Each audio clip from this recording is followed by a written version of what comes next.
Praise the lord, hallelujah. प्रभू येशू ख्रिस्ताच्या नावात मी पुन्हा एकदा आपणा सर्वांचं मनापासून स्वागत करतो या ऑनलाईन प्रार्थनेमध्ये. आणि सध्याची परिस्थिती वाईट आहे. जर तुम्ही न्यूज पाहत असाल तर तुम्ही स्वतःची काळजी घ्या. अत्यंत जास्त प्रमाणामध्ये कोविडचे पेशंट भेटत आहेत आणि महामारी जास्त प्रमाणे फैलावत आहे.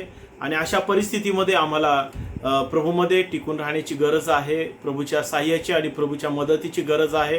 पण आजच्या या ऑनलाईन प्रार्थनेमध्ये आपण जात असताना आपण यावेळेला सुरुवातीची प्रार्थना करूयात आणि आजच्या भक्तीला आपण सुरुवात करू.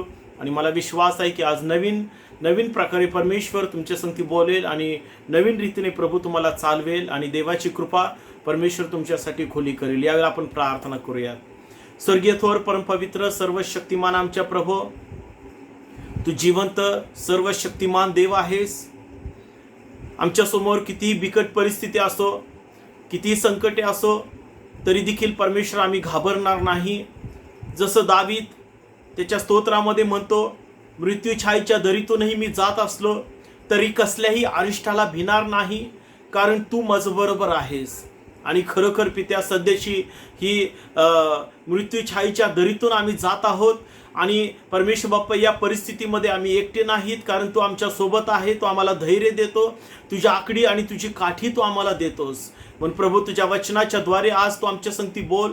जे आम्ही गीत गाणार आहे आणि ती गीत गाऊन तुझी स्तुती करणार आहोत, ती सुद्धा तू स्तुती मान्य करून घे प्रभू. आणि परमेश्वर बाप्पा, थोड्या वेळापुरतं आम्ही आमचं मन तुझ्या वचनाकडे सुद्धा वळविणार आहोत आणि त्या वचनाच्या द्वारे तू आमच्या संगती बोल. प्रभूची सर्व गौरव आम्ही तुला देत आहे. ही प्रार्थना प्रभू येशूच्या नावात केली म्हणून ऐक. आमेन, आमेन. आपण एक गीत गाऊया आणि परमेश्वराची स्तुती करूया. यीशु तुम्हें जीवन में शांति देता है, फिर तुम क्यों जीवन में अशांत रहते हो. यीशु तुम्हें जीवन में शांति देता है, फिर तुम क्यों जीवन में अशांत रहते हो. जीवन के अंधियारे में ज्योति देता है, जीवन के अंधियारे में ज्योति देता है. यीशु तुम्हें जीवन में शांति देता है, फिर तुम क्यों जीवन में अशांत रहते हो. यीशु तुम्हें जीवन में शांति देता है, फिर तुम क्यों जीवन में शांत रहते हो. जीवन की राहों में क्यों भटकते हो. जीवन की राहों में क्यों भटकते हो. यीशु तुम्हें जीवन में शांति देता है, फिर तुम क्यों जीवन में अशांत रहते हो. यीशु तुम्हें जीवन में शांति देता है, फिर तुम क्यों जीवन में अशांत रहते हो. जीवन के निराशा में आशा देता है, जीवन के निराशा में आशा देता है. यीशु तुम्हें जीवन में शांति देता है, फिर तुम क्यों जीवन में अशांत रहते हो. यीशु तुम्हें जीवन में शांति देता है, जीवन में अशांत रहते हो, अशांत रहते हो, अशांत रहते हो. प्रभूला धन्यवाद असो. सध्याची परिस्थिती ही निराशेची आहे, संकट आहेत आणि काय करावं, कसं करावं काही सुचत नाही किंवा काही कळत नाही. परंतु देवाच्या लोकांनो, आम्हाला निराश होण्याची गरज नाही, आम्हाला चिंता करण्याची गरज नाही, चिंतेत पडण्याची गरज नाही. कारण प्रभूला आमची काळजी आहे. तो आम्हाला मार्ग दाखवतो, तो आम्हाला शांती देतो आणि म्हणून आम्हाला जगामध्ये भटकण्याची गरज नाही आहे. आणि म्हणून यावेळेला आपण देवाच्या वचनाकडे वळण्यापूर्वी आपण 2 शब्दाची प्रार्थना करूयात आणि नंतर देवाचं वचन आपण पाहणार आहोत. आपण आपले डोळे बंद करू. पित्या, या निराशेने भरलेल्या जगामध्ये पुष्कळशी निराशा आहेत, काळजी आहे, चिंता आहेत. आणि अशा परिस्थितीत प्रभूजी सैतान सुद्धा आम्हाला तुझ्यापासून दूर नेण्यासाठी तेवढेच प्रयत्न करीत आहे. वेगवेगळ्या मार्गाने तो आम्हाला तुझ्यामध्ये असताना परमेश्वर आम्हाला चुकीच्या गोष्टींच्या द्वारे आम्हाला तुझ्यापासून दूर नेण्याचा तो प्रयत्न करतच आहे. आणि अशा परिस्थितीमध्ये आम्ही परमेश्वरा तुला विनंती करतो की तू आमच्या संगती बोल आणि आम्हाला स्थिर कर, यासाठी की प्रभू आम्ही तुझ्यामध्ये स्थिर असं जीवन जगावं. जसं दावीद म्हणतो की परमेश्वरा, तू माझ्यामध्ये स्थिर असा आत्मा पुन्हा उत्पन्न कर. त्यानुसार परमेश्वर आमच्यामध्ये स्थिर असा आत्मा पुन्हा उत्पन्न कर प्रभूजी. स्थिर असा आत्मा तू आम्हाला दे प्रभू, जेणेकरून आम्ही तुझ्यामध्ये स्थिर असं आमचं जीवन जगू. आमच्या सर्व आजची वचन आमच्यासाठी आशीर्वादित कर. प्रार्थना प्रभू येशू ख्रिस्ताच्या नावात केली म्हणून ऐक. आमेन, आमेन. प्रभूला गौरव असो. देवाच्या वचनाकडे आपण वळणार आहोत, परंतु काही महत्त्वाच्या गोष्टी मला तुमच्यासमोर ठेवायच्या आहेत. आपण पाहतोय की मागील 1 वर्षापासून म्हणजे मार्च 2020 पासून जे कोरोनाचं संकट आपल्या देशावरती आलेलं आहे आणि त्याच्यामध्ये असताना 1 वर्ष पाहता 1 वर्ष गेलेलं आहे. आणि ह्या 1 वर्षामध्ये मी मागच्या संदेशामध्ये मी तुम्हाला काही गोष्टी बोललो होतो आणि त्याच गोष्टींवरती मला थोडंसं अजून स्पष्ट रीतीने मला तुमच्या संगती बोलायचं आहे की पुष्कळसे लोक, पुष्कळचे संदेष्टे किंवा सेवक ऑनलाईन प्रार्थनेवर जास्ती भर देत आहेत. कारण आता सध्या तेच एक असं माध्यम राहिलेलं आहे की ऑनलाईनच्या माध्यमाच्या द्वारे प्रत्येक लोकांपर्यंत आपण पोहोचता येतं किंवा पोहोचू शकतो. भले चर्च प्रार्थना बंद आहेत, परंतु देवाची उपासना बंद नाही, देवाची स्तुती आराधना बंद नाही. घराघरामध्ये आज प्रार्थना आहेत. परंतु अशा स्थितीमध्ये सुद्धा सैतान आम्हाला विविध गोष्टींनी आम्हाला तो भुलवण्याचा प्रयत्न करीत आहे, आम्हाला चुकीच्या मार्गाने नेण्याचा प्रयत्न करीत आहे, चुकीचे विचार आमच्या डोक्यामध्ये तो टाकत आहे. आणि अशा स्थितीमध्ये एक गोष्ट लक्षात ठेवा की प्रभू आमच्या सोबत आहे, प्रभू आमच्या सोबत आहे, प्रभू आमच्या जवळ आहे आणि प्रभू आम्हाला कधीही सोडत नाही, कधीही टाकून देत नाही. आणि त्यासाठी आम्हाला प्रभूपासून दुसरीकडे जाण्याची गरज नाही, प्रभूच्या सानिध्यापासून आम्हाला दुसरीकडे भटकण्याची गरज नाहीये. कारण देव स्वतः आमच्या सोबत आहे. कारण प्रभूंनी सांगितलं की जिथं 2 किंवा 3 एकत्रित येऊन प्रार्थना करतील त्या ठिकाणी मी उपस्थित आहे. आणि जर प्रभूंनी वचन दिलेलं आहे तर निश्चित प्रभू तुमच्या आणि माझ्या बरोबर आहे, तुमच्या आणि माझ्या घरामध्ये आहे आणि तो आमची काळजी घेत आहे. आणि पवित्र शास्त्रामध्ये जर आम्ही पाहिलं तर प्रभूचं सानिध्य हे नेहमी आम्ही जिथं आहे तिथंच आहे. आणि त्यासाठी ही गोष्ट लक्षात ठेवा की आम्हाला ते सानिध्य सोडून दुसरीकडे कुठेही जाण्याची बिलकुल आम्हाला गरज नाही. म्हणजेच काय की आज आपण पाहतोय की प्रत्येक सेवक हे यूट्यूबवर किंवा अन्य फेसबुक किंवा अन्य मार्गाने पुष्कळसे संदेश आपण ऐकत आहोत. आणि घरामध्ये असल्यामुळं पुष्कळचा वेळ आम्हाला मिळतो आणि सतत 24 तास बराच काळ 24 तास म्हणता येणार नाही, परंतु बराच वेळ आम्ही जास्ती करून मोबाईलमध्येच आमचं वेळ व्यतीत करतो आणि मोबाईलमध्येच वेळ घालवतो. आणि मग पुष्कळ सेवक आहे, त्यांचे संदेश आम्ही ऐकतो, पुष्कळांचे संदेश आम्ही ऐकतो, पाहतो. आणि अशा ह्या गोष्टींचा फायदा सैतान सुद्धा करून घेत आहे. कारण पुष्कळशे बायबलमध्ये मत्तई सुवर्तमान जर आम्ही वाचलं, मत्तई याचा 24वा अध्याय, आणि त्यामध्ये प्रभू आम्हाला आधीच सावध करत आहे. प्रभू आम्हाला आधीच सांगत आहे. काय सांगत आहे बघा, मत्तई 24 आणि 23 वचनापासून. त्यावेळेस जर कोणी तुम्हास म्हटले, पहा ख्रिस्त येथे आहे किंवा तेथे आहे, तर ते खरे मानू नका. कारण खोटे ख्रिस्त व खोटे संदेश ते उठतील व साधील तर निवडलेल्यास देखील फसवावे म्हणून मोठी चिन्हे व अद्भुते दाखवतील.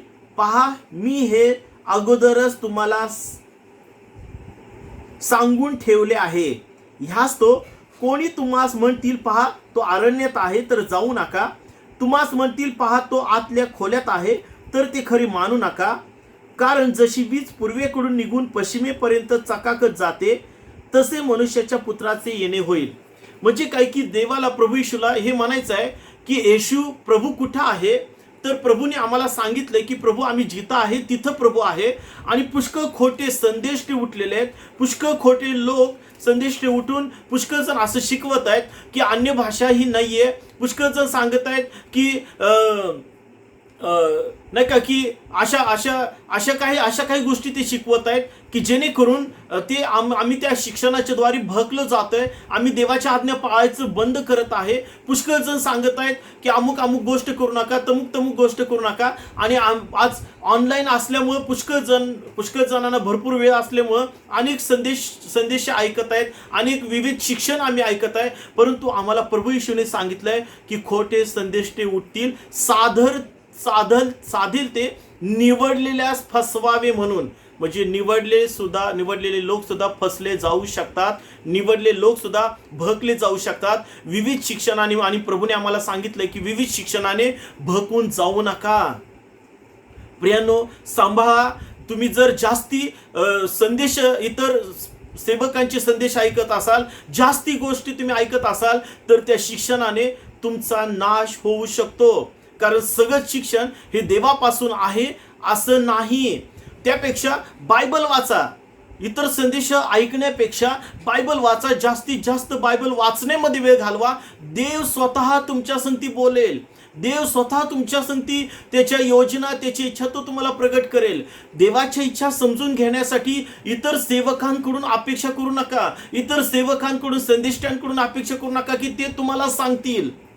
आणि ह्या गोष्टींचा सैतान पुरेपूर फायदा करून घेत आहे की लोकांना फसवत आहेत, लोकांना विविध शिक्षणाने भकवत आहे सैतान. आणि म्हणून आम्हाला प्रभूच्या वचनाला महत्त्व द्यायचं आहे. प्रभूच्या वचनामध्ये आम्हाला चालायचं आहे.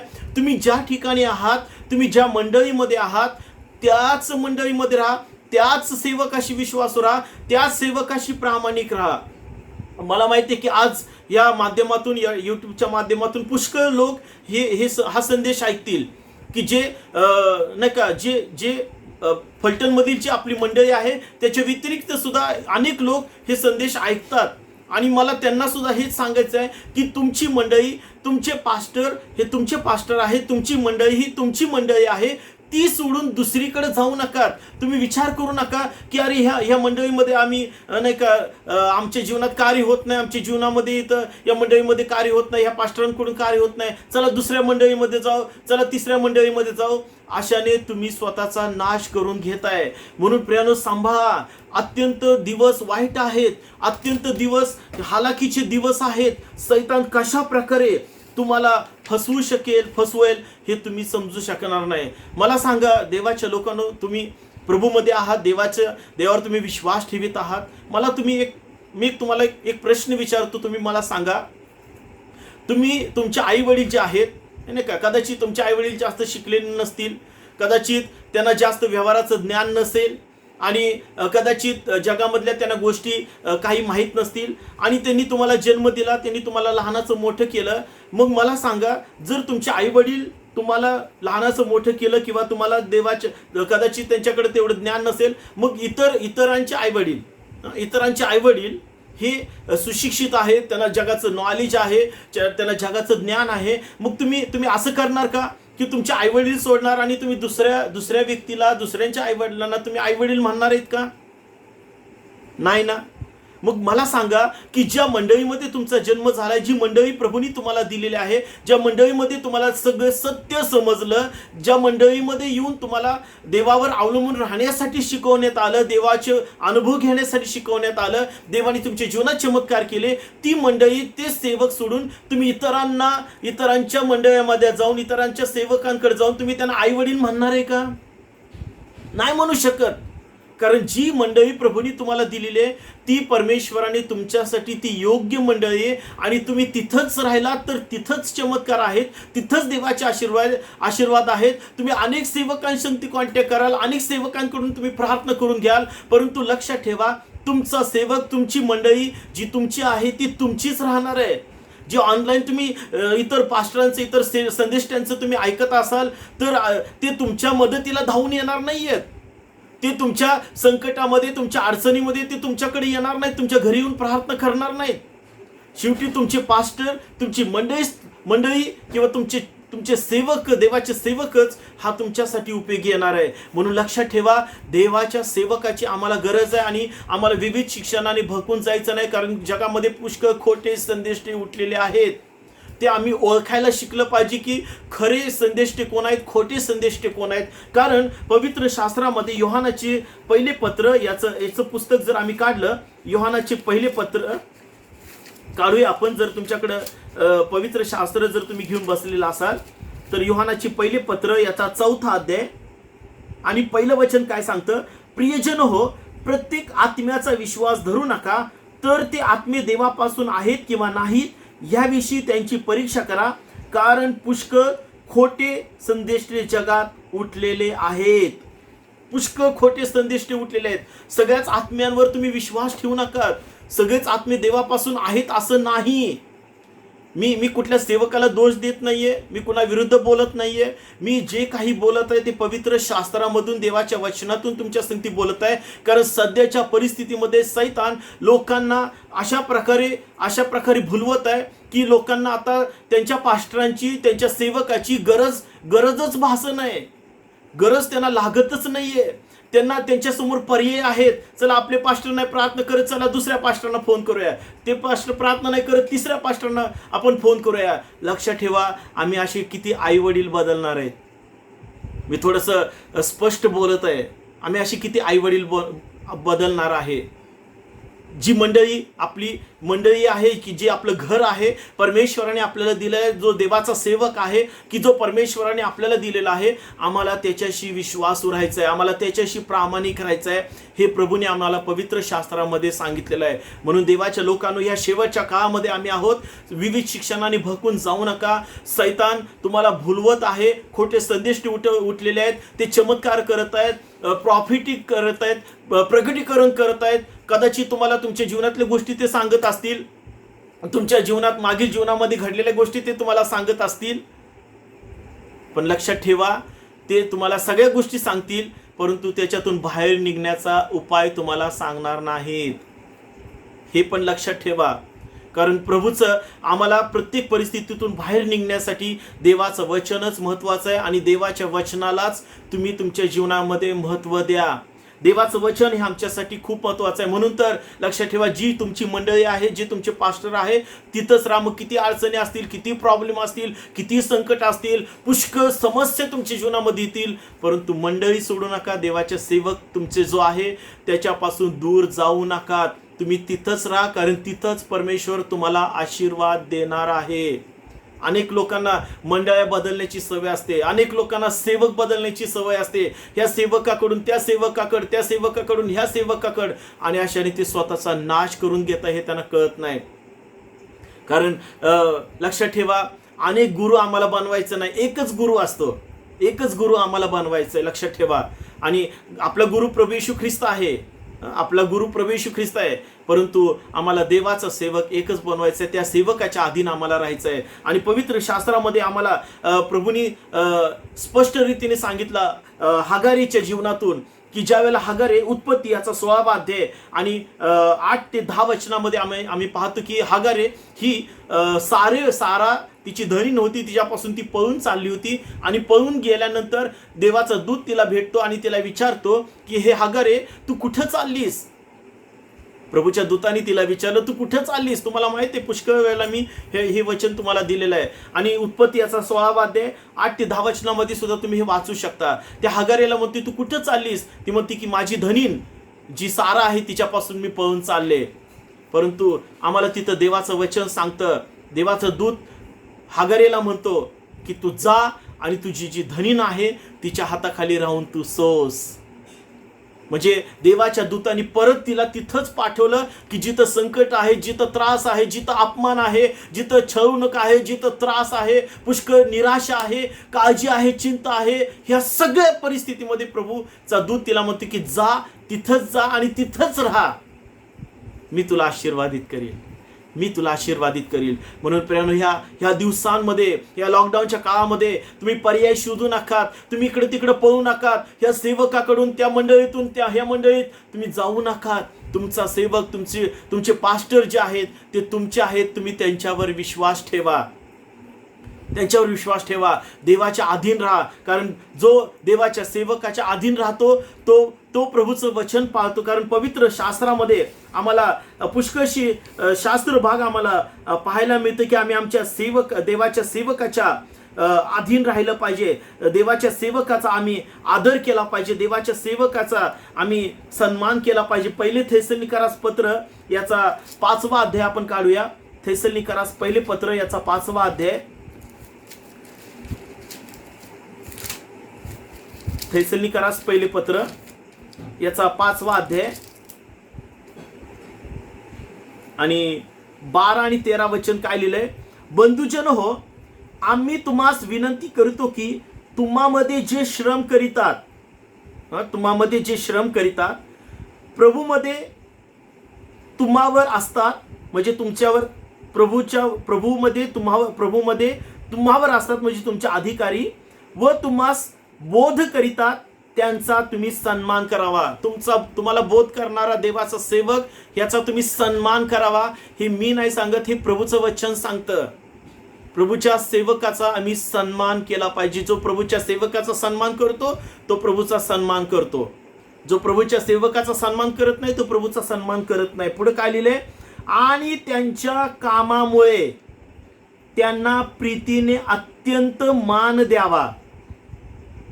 बघा, आणि त्यांच्या कामामुळे त्यांना प्रीतीने अत्यंत मान द्यावा. त्यांच्या कामामुळे, देवाच्या सेवकाचं जे काम आहे त्यामुळे तुम्ही त्यांना मान द्या.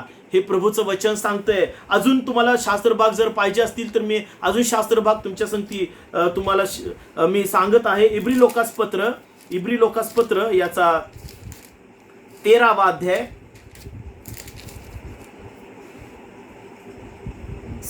7वं वचन.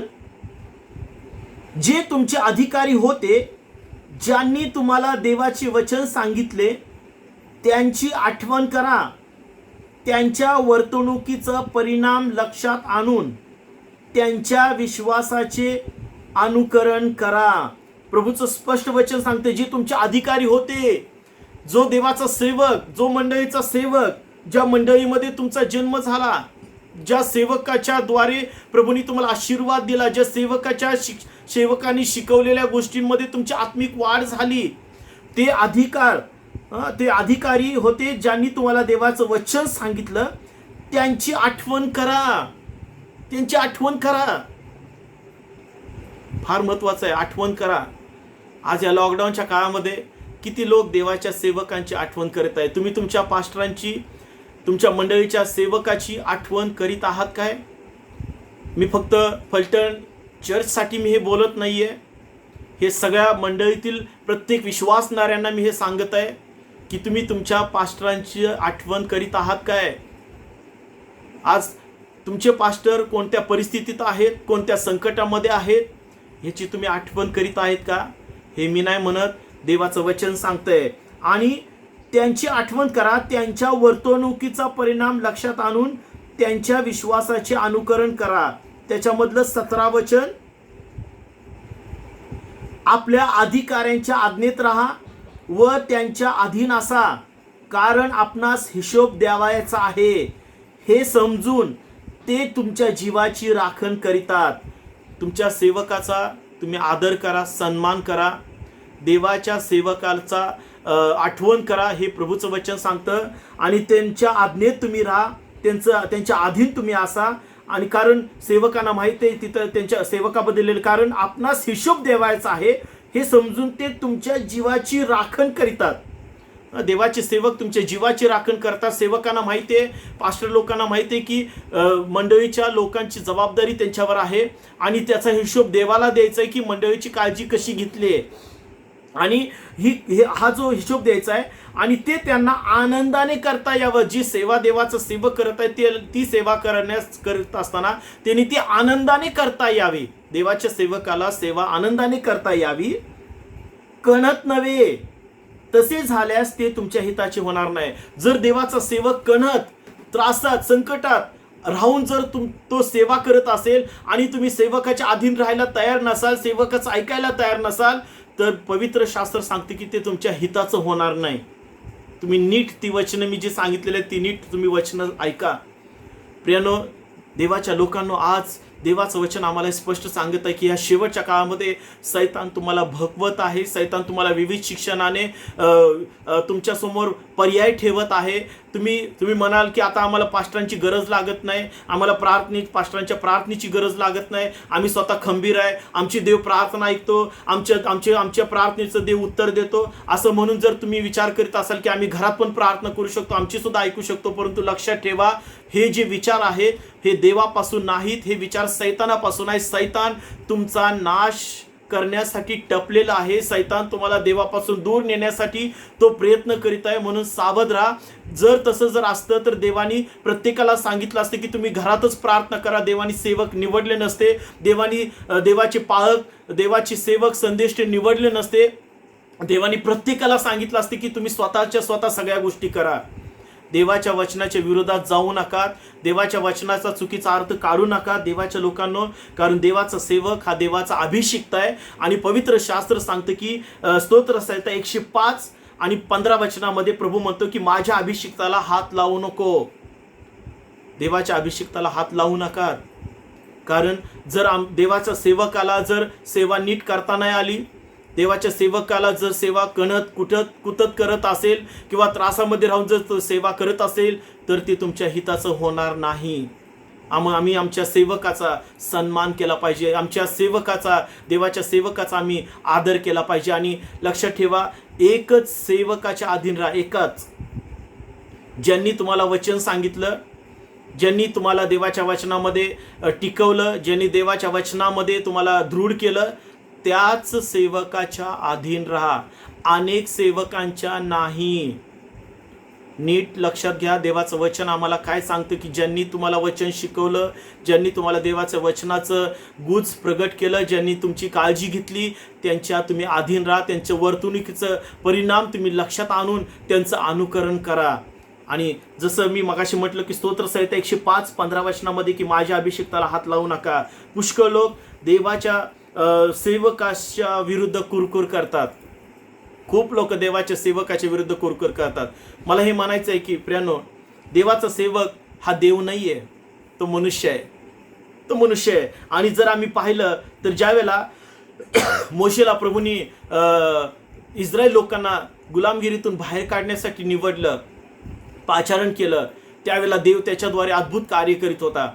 परंतु आम्हाला पाहायला मिळतं की गणनाचं पुस्तक याचा 12व्या अध्यायामध्ये त्याची बहीण स्वतः मोशेची बहीण मिरियम ही मोशेच्या विरुद्ध बोलली. आणि मोशेच्या विरुद्ध बोलली की देव काय फक्त मोशे संगतीच बोलतोय का, देव का आमच्या संगती बोलत नाही का. बघा आपण ते वाचूया म्हणजे तुम्हाला समजेल. मी फक्त ते तुम्हाला सांगत नाहीये, आपण पवित्र शास्त्रामधून ते वाचत पण आहोत. गणना याचा 12वा अध्याय, गणना याचा 12वा अध्याय बघा काय लिहिलंय. तेव्हा सर्व मंडळीने गा काढून विलाप केला आणि लोक रात्रभर रडले. सर्व इस्रायल लोक मोशे आणि अहरोन यांच्या विरुद्ध कुरकुर करू लागले. सर्व मंडळी त्यांना म्हणाली, आम्ही मिस्र देशात, एक मिनिट सॉरी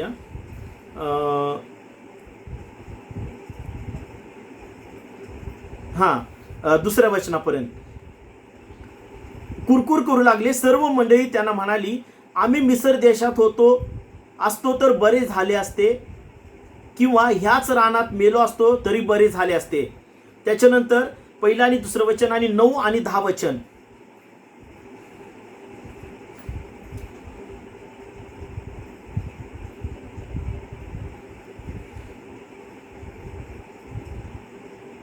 नऊ आणि 10 वचन बघा.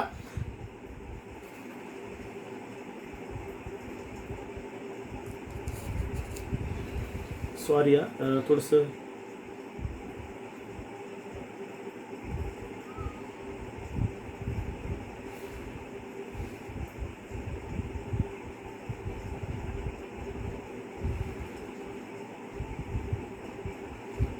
आपण वाचूया 9 वचन. तुम्ही परमेश्वराविरुद्ध बंड मात्र करू नका आणि ज्या देशाच्या लोकांची भीती बाळगू नका, कारण ते आमचे भक्ष्य होतील. त्यांचा आधार तुटला आहे, पण आमच्या बरोबर परमेश्वर आहे, त्यांची भीती बाळगू नका. परमेश्वराच्या सेवकाच्या विरुद्ध कुरकुर करू नका. देवाची या गणना पुस्तकामध्येच प्रभूचं वचन सांगतं की मिरियम जी मोशीची बहीण होती, ती देवाच्या सेवकाच्या विरुद्ध तिने कुरकुर केली आणि ती कोडी झाली, ती पांढरी झाली. देवाने तिला शिक्षा दिली. म्हणून लक्षात ठेवा, देवाच्या सेवकाच्या विरुद्ध कुरकुर करू नका, त्याच्या विरुद्ध बोलू नका. दुसरी गोष्ट जर आम्ही पाहिलं तर देवाचा सेवक जो आहे तो अभिषिक्त आहे आणि अभिषिक्तावर कधीही रागवू नका. दुसरी इतिहास याचा 26वा अध्याय, दुसरी इतिहास याचा 26वा अध्याय. या ठिकाणी उजिया राजाबद्दल आम्हाला पाहायला मिळतं. 19 वचन. तेव्हा उजियास क्रोध आला, धूप जाळण्यासाठी त्याने हातात धुपाटणे घेतले होते आणि तो याचकांवर संतापला असता त्यांच्या देखत परमेश्वराच्या मंदिरात धूपवेदीजवळ त्याच्या कपाळावर कोड उठले. बघा, उजिया राजा देवाच्या सेवकांवर संतापला, रागावला आणि त्याचा परिणाम त्याच्या कपाळावर कोड आला. ही फार महत्त्वाची गोष्ट मी तुम्हाला सांगतोय. देवाचा सेवक हा देवाचा अभिषिक्त आहे आणि देवाच्या अभिषिक्ताच्या विरुद्ध वागू नका, रागवू नका, त्याच्याबद्दल मनामध्ये राग ठेवू नका, कारण हे देवाला अजिबात आवडत नाही. पुष्कळ जगामध्ये खोटे संदेष्टे उठलेले आहेत आणि पुष्कळ जण वचनातून चुकीचं सांगून लोकांना मंडळीतून फोडत आहेत. ऑनलाईन जरी प्रार्थना असली तरी देखील ऑनलाईन लोकांशी संपर्क करून, मोबाईलवर संपर्क करून त्यांना मंडळीमध्ये त्यांच्याकडे ते आकर्षित करून घेत आहेत. भले चर्च बंद आहेत, पण तरी देखील मोबाईलवर त्यांची कारस्थानं सुरू झालेले आहेत. मोबाईलवर ते लोकांशी संपर्क करत आहेत. मोबाईलवर ती लोकांच्या संपर्कात राहून ते लोकांना भुलवण्याचा प्रयत्न करीत आहेत. प्रेम, हे देवाचं वचन असं आम्हाला सांगत नाहीये. म्हणून या शेवटच्या काळामध्ये आम्हाला देवाच्या सेवकाशी, देवाच्या मंडळीशी आम्हाला प्रामाणिक राहायचं आहे, विश्वासू राहायचं आहे. जर आम्ही आमच्या मंडळीच्या सेवकाशी जर आम्ही विश्वासू नाही राहू शकत, देवाच्या सेवकाशी जर आम्ही विश्वासू नाही राहू शकत, तर मला असा प्रश्न पडतो की आपण देवाशी तरी खरं विश्वासू आहोत काय? देवाशी खरंच आम्ही प्रामाणिक आहोत काय?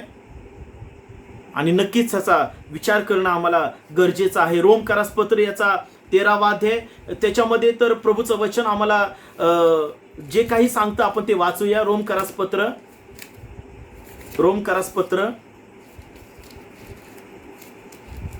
याचा 13वा अध्याय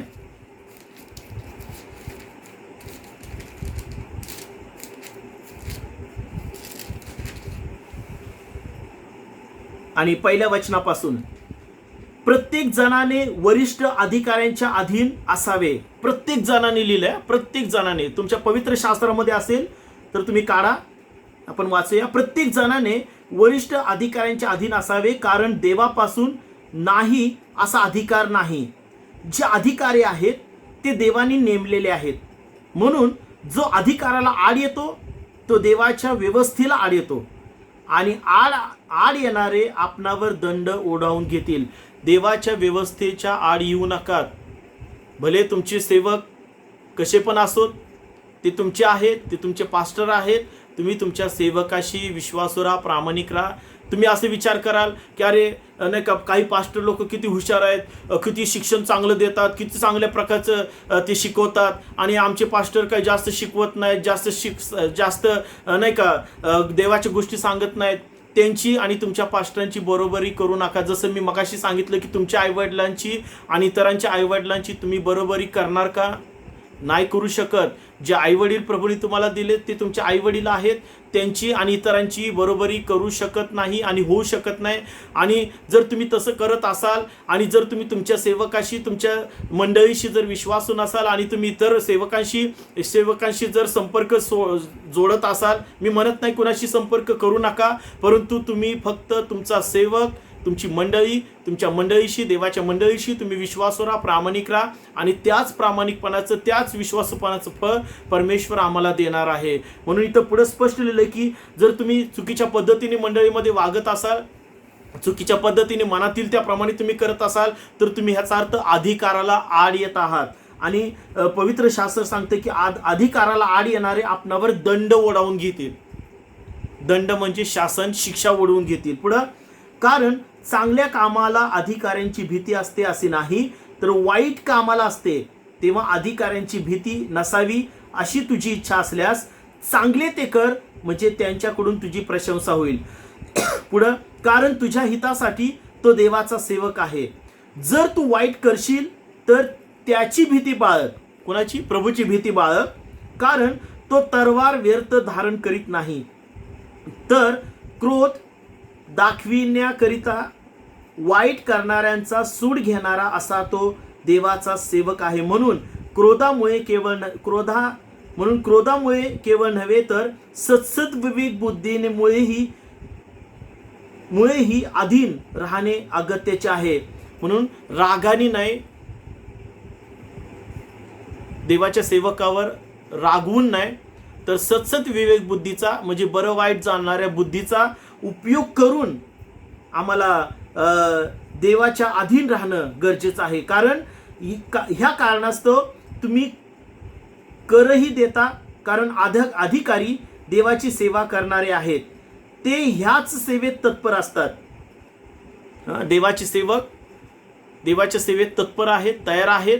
पुढं, त्याला जे द्यायचे त्याला द्या, ज्याला कर द्यायचा त्याला तो द्यावा, ज्याला जकात द्यायची त्याला ती द्या, ज्याचा धाक धरायचा त्याचा धाक धरा, व ज्याचा सन्मान करायचा त्याचा सन्मान करा.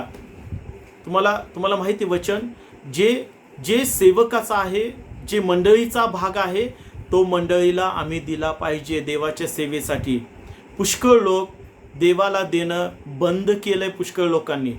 मला माहित नाही त्याच्या मागचं कारण काय आहे, परंतु मला एवढं तुम्हाला सांगायचं आहे, प्रभूचं वचन सांगतं ज्याला द्यायचं आहे त्याला तुम्ही द्या. प्रभू हे कुणाबद्दल सांगत आहे? तर देवाच्या सेवकाबद्दल सांगत आहे. देवाच्या सेवकाच्या विरुद्ध जाऊ नका. उज्जिया राजा देवाच्या सेवकांवर संतापला, त्याच्या कपाळावर कोड आला आणि तो अमरण कोडी राहिला. त्याचं पद गेलं, त्याचं जो अधिकार होता तो अधिकार गेला आणि सगळं काही नष्ट झालं. पण आज या सुंदरशा वेळेला मला तुम्हाला एवढंच सांगायचं प्रियानो, या शेवटच्या काळामध्ये खोट्या संदेष्टांपासून जपून राहा.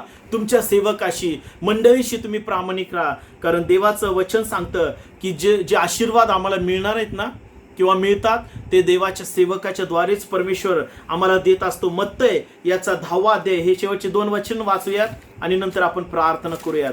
मत्तय याचा 10वा अध्याय आणि 12 आणि 13 वचन. मत्तय 10, 12 आणि 13. आणि घरात जाताना तुम्हाला शांती असो असे म्हणा. ते घर योग्य असले तर तुमची शांती त्याला प्राप्त हो, ते योग्य नसले तर तुमची शांती तुम्हाकडे परत येवो. हे कुणाबद्दल लिहिले माहिती तुम्हाला? देवाच्या सेवकांसाठी, शिष्यांना येशूने सांगितलं होतं की तुम्ही ज्या घरात जाल त्या घरामध्ये जाताना तुम्हाला शांती असो असे म्हणा. मग हे म्हणण्यासाठी त्या घराला, ज्या घराला शांती आहे, शांती असो असं म्हणण्यासाठी देवाच्या सेवक हा घरी येणं गरजेचं आहे. देवाचा सेवक घरी येणं गरजेचं आहे. पुढं, आणि ते घर योग्य असेल तर तुमची शांती त्याला प्राप्त हो, ते योग्य नसले तर तुमची शांती तुम्हाकडे परत येऊ. ते घर योग्य असेल तर मला सांगा, तुम्ही तुमच्या सेवकांचा आदर करत आहे?